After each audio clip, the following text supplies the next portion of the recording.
Alléluia.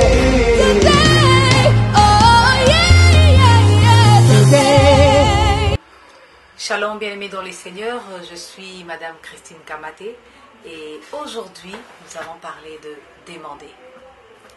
Matthieu le chapitre 21, le verset 22 dit « Tout ce que vous demanderez avec foi dans la prière, vous le recevrez. » Demandez. Alors qu'est-ce qu'il faut demander? On a dit tout ce que vous demanderez. Comment il faut demander? Avec foi. Et par quel moyen? Par la prière, vous le recevrez. J'aimerais qu'à la fin de cette exhortation, que vous soyez capable de demander à Dieu le salut pour votre peuple et que vous le recevez. Alléluia. Pour cela, nous allons parler de 3 points. Nous allons parler de demander, nous allons parler de la pensée de Dieu et nous allons parler de mon peuple. Demander. On demande à qui? Eh bien, on demande à Dieu. Comment on demande à Dieu? On demande à Dieu par la prière. Par la prière. C'est comme ça qu'on demande à Dieu. Alors, quand est-ce qu'il faut demander? Il faut demander tout le temps. Mais pourquoi il faut demander à Dieu, lui qui connaît tout, lui qui sonde le cœur et le rein? Il faut demander à Dieu parce que Dieu veut qu'on lui demande. Il veut qu'on lui demande, alors c'est pourquoi il faut qu'on lui demande. Il demandait pour recevoir, demandez et on vous donnera. Il dit demandez afin que votre joie soit parfaite. Donc pourquoi il faut demander? Il faut demander parce que Dieu veut qu'on demande. Il faut demander parce que nous sommes des enfants de Dieu et que notre Père attend de connaître par nous nos besoins. Et Dieu ne veut pas qu'on ne puisse pas l'étaler le besoin. Il veut qu'on puisse le détailler, ce que nous voulons, ce que nous désirons par la prière et avec foi. Là, c'est ça pourquoi nous devons demander. Mais maintenant, il y a la qualité de la demande. Qu'est-ce que nous devons demander? Ou la qualité du demandeur. Qui va demander? Comment il va le demander? Quand il va le demander? Vous savez, il y a dans la qualité de la demande ou de la qualité du demandeur, il y a ce que j'ai appelé les demandeurs occasionnels. Les demandeurs occasionnels est celui qui le fait à cause d'une situation, à cause d'une occasion qui s'est créée. Donc il est fait juste pour un temps et puis c'est fini. Et c'est souvent les demandes qui sont faites parce que il y a une intention de prière à l'église, parce que celui qui dirige la prière nous a demandé de prier pour ce sujet-là. Alors là, on trouve une occasion pour prier pour ce sujet. C'est-à-dire que c'est quelque chose qu'on a fait occasionnellement, on ne va pas poursuivre après. Il y a deuxièmement ce que j'appelle les demandeurs spontanés. Les demandeurs spontanés, il le fait sans délai, il le fait de soi-même, il le fait sans réfléchir, il demande. Mais il y a aussi encore une troisième catégorie de demandeurs, il y a ce que j'appelle les demandeurs persévérants. Les demandeurs persévérants, ils prennent le temps de réfléchir pourquoi il veut demander et il se donne un délai. Le délai du demandeur persévérant, c'est jusqu'à ce que la réponse soit obtenue. C'est jusqu'à ce que la solution soit parvenue. C'est jusqu'à ce que sa prière a été exaucée. Les demandeurs persévérants. Alors, j'aimerais qu'en écoutant ces messages, que vous devinez aujourd'hui de demandeurs persévérants. Les demandeurs occasionnels peuvent demander quelque chose avec foi ou aussi avec efficacité, mais il ne va pas aller jusqu'à ce que sa joie soit parfaite. Alléluia.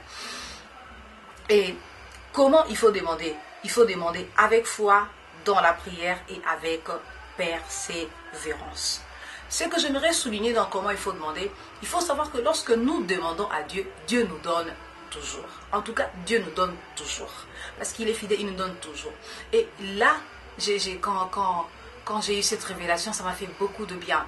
Et quand nous demandons à Dieu, il nous donne toujours.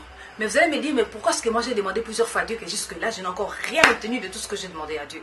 Eh bien, à chaque fois que nous demandons à Dieu, s'il ne nous donne pas ce que nous lui avons demandé immédiatement, alors il nous donne les préalables qu'il nous faut pour recevoir ce que nous lui avons demandé réellement. J'aime bien prendre cet exemple de ce père qui a plusieurs voitures et de son fils qui aimerait bien avoir une voiture. Alors, l'enfant qui veut avoir une voiture doit répondre à certains critères pour obtenir cette voiture et rouler avec tout seul. Ok? Alors, donc, il doit d'abord avoir une formation sur le code de la route, comment conduire, il doit avoir la taille pour s'asseoir sur le siège du conducteur, il doit passer le test pour le permis de conduire. Vous voyez, ce sont les préalables pour qu'on puisse le laisser les volants, qu'on puisse le laisser conduire. Ou sinon alors, on lui donnera une voiture avec un chauffeur à côté. Alors tous ces préalables-là, c'est ce que Dieu nous prépare à chaque fois que nous demandons. Alors c'est pourquoi il dit, jusqu'ici, vous n'avez pas encore demandé. Jean 16, 24. Demandez afin que votre joie soit parfaite. Alors demandez. Quand vous demandez aujourd'hui, vous n'avez pas obtenu, rassurez-vous, vous avez eu le préalable qu'il vous faut pour recevoir ce que vous avez demandé réellement. Demandez encore. Continuez encore à demander, continuez encore à demander, continuez encore à demander. Et lorsque votre demande rencontre la pensée de Dieu, c'est alors que là, ça propage ou ça donne le salut. Et là, nous allons parler de notre deuxième point, la pensée de Dieu. Quelle est la pensée de Dieu? D'abord, avant tout, la pensée de Dieu, elle est divine. La pensée de Dieu, elle est sacrée. La pensée de Dieu, elle est salutaire. La pensée de Dieu, elle est glorieuse. La pensée de Dieu, c'est sa volonté. La pensée de Dieu, c'est que tous les hommes parviennent au salut. Que tous les hommes soient sauvés. La pensée de Dieu, c'est sauver les âmes. Et il y a eu dans plusieurs générations de gens qui voulaient que leur peuple aussi soit sauvé. Ils voulaient le salut. Certains les ont demandé directement, d'autres indirectement. Nous voyons les cas de Noé. Noé a reçu la révélation pour sauver son peuple en construisant l'arche. Il y a Moïse qui a eu la révélation pour sauver son peuple. On lui a envoyé dire à Pharaon de laisser le peuple aller adorer le Seigneur, le servir dans le désert. Il a eu la révélation de frapper l'eau avec son bâton et par là de voir un passage par lequel le peuple d'Israël passerait à pied sec. Moïse a eu plusieurs révélations par rapport au souci du salut qu'il avait pour délivrer son peuple. Il y a eu encore Jean-Baptiste. Jean-Baptiste aussi a eu la révélation du salut. Et la révélation du salut de Jean-Baptiste était d'annoncer la repentance, de baptiser les gens. Et plusieurs personnes comme ça dans la Bible. Et aujourd'hui, vous et moi aussi, nous avons la révélation du salut. C'est d'annoncer Jésus-Christ jusqu'aux extrémités de la terre.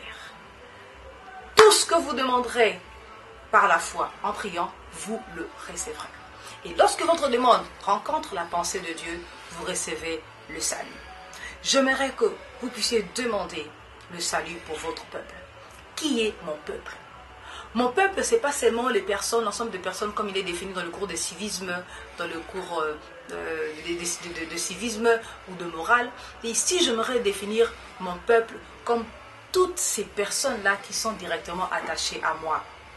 Ma famille, mes amis, mes connaissances, mon église, mes frères et sœurs dans les seigneurs, mes collaborateurs dans le travail. J'ai défini toutes ces personnes-là que je connais comme mon peuple.